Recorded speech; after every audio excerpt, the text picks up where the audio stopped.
നീതിക്കായുള്ള പോരാട്ടം തുടരുക തന്നെ ചെയ്യും. ലഹരി കേസ് പ്രതികളുമായുള്ള ബന്ധത്തിലിതാ മുഖ്യമന്ത്രിയുടെ വാദങ്ങൾ പൊളിഞ്ഞിരിക്കുകയാണ്. സോഷ്യൽ മീഡിയ പോസ്റ്റുകൾ സത്യം പറഞ്ഞു. മാധ്യമ സെൻസർഷിപ്പ് അറിഞ്ഞിട്ടേയില്ലെന്ന് പറയുന്നു മുഖ്യമന്ത്രി. പക്ഷേ IT നിയമപ്രകാരമുള്ള ലീഗൽ റിക്വസ്റ്റ് എന്നാണ് മെറ്റ പറയുന്നത്.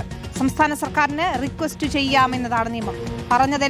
പറഞ്ഞതിലെല്ലാം കൂടി അപ്പോഴും ഹെലികോപ്റ്ററിൽ കാണാൻ പോയ നിക്ഷേപകർ ആരെന്നതിൽ മിണ്ടാട്ടമില്ല.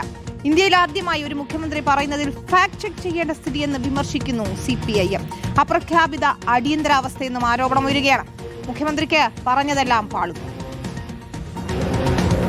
കാസർഗോഡ് കാലിക്കടവിലെ MDMA കേസ് പ്രതികളെ അറിയാമെന്ന് സമ്മതിച്ചിരിക്കുന്നു മുഖ്യമന്ത്രി VD സതീശൻ.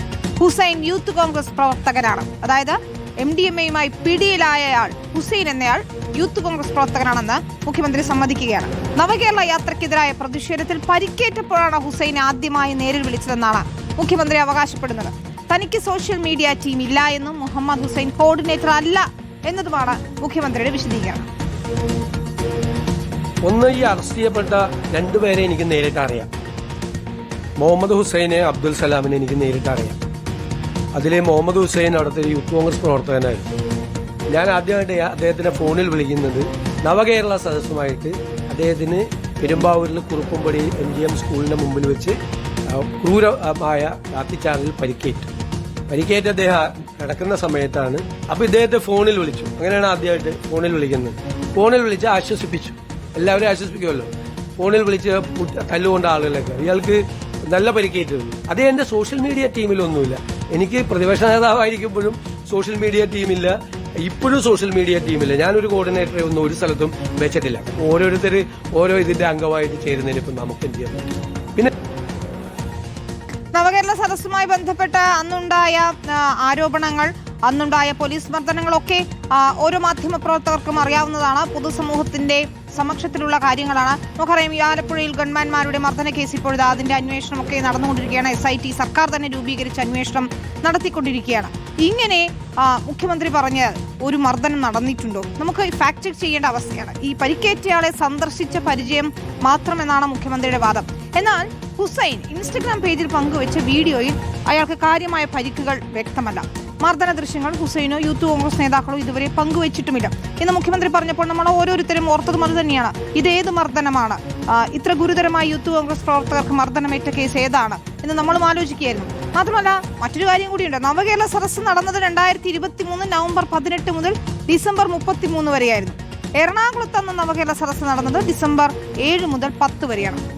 അന്നാണോ മുഖ്യമന്ത്രിക്ക് പരിചയം ഇവരെ എന്നതുകൂടി നോക്കിയാൽ 2023 ഒക്ടോബർ 21-നും 30-നും പ്രതിപക്ഷ നേതാവായിരുന്ന VD സതീശനുമായുള്ള ചിത്രം മുഹമ്മദ് ഹുസൈൻ പങ്കുവച്ചിട്ടുണ്ട്.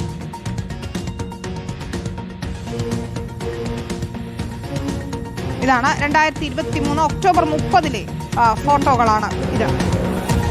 അപ്പോൾ നേരത്തെ തന്നെ അറിയാമായിരുന്നു എന്ന് സാരം TV പ്രസാദാണ് ചേരുന്നത്. പ്രസാദ്, അത് തന്നെയാണ് മുഖ്യമന്ത്രി പറഞ്ഞ കാര്യങ്ങൾ ഫാക്ട് ചെക്ക് ചെയ്യേണ്ടുന്ന അവസ്ഥയാണ് ഏറ്റവും നിർണായകമായ കാര്യം. ഈ നവകേരള സദസ്സിലെ അതുമായി ബന്ധപ്പെട്ട മർദ്ദനത്തിൽ പരിക്കേറ്റതിനെ തുടർന്നാണ് ഹുസൈനെ പരിചയം, അങ്ങനെയാണ് വിളിച്ചതെന്നൊക്കെ മുഖ്യമന്ത്രി പറയുന്നു. പക്ഷേ ഹുസൈൻ തന്നെ പങ്കുവെച്ച ഫോട്ടോകൾ പ്രകാരം അതിനു മുൻപേ മുഖ്യമന്ത്രി അറിയാം. മുഖ്യമന്ത്രിക്കൊപ്പമുള്ള ഫോട്ടോകൾ പുറത്തു വന്നിട്ടുണ്ട്. അപ്പോൾ ആ വാദം പൊളിയുകയാണ്.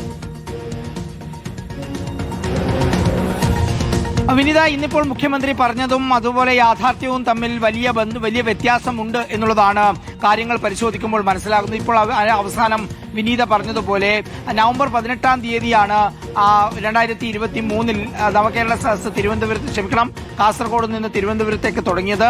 ഡിസംബർ മാസത്തിലാണ് അവിടെ എത്തുകയും ചെയ്തത്. അവിടെ പോലീസിന്റെ മർദ്ദനമൊന്നുമല്ല, DYFI പ്രവർത്തകരായിട്ടോ മറ്റോ സംഘർഷമുണ്ടായി. ആ സംഘർഷത്തിലാണ് പരിക്കേറ്റത് എന്ന് പറയുന്നു. പക്ഷെ ആ രീതിയിൽ തടവലെല്ലാം കഴിയാൻ മാത്രമുള്ള ഒരു മർദ്ദനമൊന്നും ഉണ്ടായിട്ടില്ല എന്നുള്ളതാണ് അവിടെ അന്വേഷിക്കുമ്പോൾ മനസ്സിലാക്കുകയും ചെയ്തത്. പക്ഷെ അതിലൊന്നുമല്ല പ്രശ്നം വിനീത. അതിന്റെ മുമ്പ് തന്നെ, അതായത് 2023 ഒക്ടോബർ മാസം 30-ാം തീയതി തന്നെ ഇപ്പോഴത്തെ മുഖ്യമന്ത്രിയും അന്നത്തെ പ്രതിപക്ഷ നേതാവുമായ VD സതീശനെ പലതവണ കണ്ടതിന്റെ, ഒന്നിച്ചിരുന്നതിന്റെ എല്ലാം ഫോട്ടോകളും വീഡിയോകളും ഇൻസ്റ്റഗ്രാമിലും ഫേസ്ബുക്കിലും ഉണ്ട് എന്നുള്ളതാണ്. അതുകൊണ്ട് തന്നെ നവകേരള മാർച്ചിനിടെ ഉണ്ടായ അടിയേറ്റതിന് ശേഷം കാണാൻ പോയിട്ടുണ്ടായ ഒരു പരിചയമല്ല എന്നുള്ള കാര്യം ഏതാണ്ട് ഉറപ്പുമാണ്. ഇതിലൊരു പ്രശ്നമുള്ളത് ഈ ഹുസൈൻ മുഖ്യമന്ത്രിയുമായി അടുപ്പമുള്ള ആളാണ് എന്നുള്ള വസ്തുത വരുന്ന രീതിയിലുള്ള വീഡിയോകൾ തന്നെയാണ് ആ ഫേസ്ബുക്കിലും ഇൻസ്റ്റഗ്രാമിലും ഇപ്പോഴുള്ളത്. അതായത് കാലിക്കടവിൽ നിന്ന് 139 ഗ്രാം MDMA പിടിച്ച ഹുസൈന് ആ ഇന്നത്തെ മുഖ്യമന്ത്രി VD സതീശനുമായി അടുത്ത ബന്ധമുണ്ട് എന്നതാണ്. അന്നത്തെ റീലുകളും ഫോട്ടോകളും വീഡിയോകളും ഈ ഹുസൈൻ എന്ന മയക്കുമരുന്ന് കച്ചവടക്കാരൻ ഉപയോഗിച്ചിരുന്നോ എന്നുള്ളതാണ് പോലീസിന് തെളിയിക്കേണ്ടത്. പക്ഷെ ഒരു പ്രശ്നമുള്ളത് വിനീത, അന്നത്തെ ദിവസം 500 ഗ്രാം MDMAയുമായിട്ടാണ് എറണാകുളത്ത് നിന്ന് യാത്ര തുടങ്ങിയത് എന്നാണ് പുറത്തുവരുന്ന വിവരം.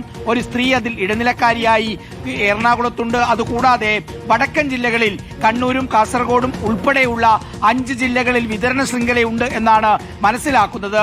ഈ 139 ഗ്രാം കാസർഗോഡുള്ള ഒരു വിദ്യാനഗർ സ്വദേശിക്ക് കൊടുക്കുന്നതിന് വേണ്ടിയാണ് എന്നുള്ളതാണ് അവരുടെ ഗൂഗിൾ മാപ്പ് സെർച്ച് പരിശോധിച്ചപ്പോൾ പോലീസിന് മനസ്സിലായത്. പക്ഷേ അവിടുന്ന് അങ്ങോട്ടേക്ക് പോലീസിന്റെ അന്വേഷണം, അതായത് തൂഫാന്റെ സ്ക്വാഡ് നിശ്ചലമായി എന്നുള്ളതാണ് മനസ്സിലാകുന്നത്. ഇതിൽ ഇനി കൂടുതൽ കാര്യങ്ങൾ പുറത്തേക്ക് വരണമെങ്കിൽ ഈ ബന്ധങ്ങൾ ഉപയോഗിച്ചിരുന്നോ എന്നറിയണമെങ്കിൽ ഹുസൈന്റെ CDR കോൾ ഡീറ്റെയിൽസ് റെക്കോർഡ് പുറത്തു വരേണ്ടതുണ്ട്. ആ CDR പോലീസ് സംഘടിപ്പിക്കുമോ എന്നുള്ളതാണ് ഉയരുന്ന ഏറ്റവും പ്രധാനപ്പെട്ട ചോദ്യം വിനീത. അതാണ് എറണാകുളത്തെ ഉന്നത കോൺഗ്രസ് നേതാക്കളുമായി ഹുസൈന് അടുപ്പമുണ്ട് എന്നത് വ്യക്തമാക്കുന്നതാണ് അയാളുടെ സോഷ്യൽ മീഡിയ പോസ്റ്റുകളിൽ പലതും. പ്രതിപക്ഷ നേതാവായിരുന്ന കാലത്തും VD സതീഷിന്റെ വീട്ടിൽ ഉൾപ്പെടെ ഹുസൈൻ നിർബാധം ചെന്നിരുന്നു എന്ന് അയാൾ തന്നെ പങ്കുവച്ച റീലുകളുണ്ട്. താൻ മുഖ്യമന്ത്രിയുടെ സ്റ്റാഫിൽ കയറും എന്ന് പലരോടും പറഞ്ഞതായുള്ള വിവരങ്ങളും പുറത്തു വരുന്നുണ്ട്. അപ്പോൾ ഈ ബന്ധം, മുഖ്യമന്ത്രിയുമായുള്ള ബന്ധം ഇയാൾ ഉപയോഗിച്ചോ? മയക്കുമരുന്ന് കച്ചവടത്തിനാണ് പിടിയിലായിരിക്കുന്നത്, അത് ഏതെങ്കിലും രീതിയിൽ മിസ്യൂസ് ചെയ്തോ എന്നാണ് അറിയേണ്ടത്. ഇവരെ എനിക്ക് അറിയാം എന്ന് പറഞ്ഞ് ഒഴിഞ്ഞതുകൊണ്ട് കാര്യമില്ല. ആ ബന്ധം അവരെങ്ങനെ ഉപയോഗപ്പെടുത്തി, എല്ലാം ഈ നേതാക്കളിൽ പലരും അറിഞ്ഞുകൊണ്ടാണോ എന്നുള്ള ചോദ്യം ബാക്കിയാവുകയാണ്. മാത്രമല്ല, ഒരു ഘട്ടം കഴിഞ്ഞപ്പോൾ എന്തുകൊണ്ട് പോലീസ് നിശബ്ദരാകുന്നു, ഇതിനപ്പുറമുള്ള അന്വേഷണത്തിലേക്ക് കാര്യങ്ങൾ എത്താത്തത് എന്ത് എന്നുള്ള ചോദ്യങ്ങളും ബാക്കിയാവുകയാണ്.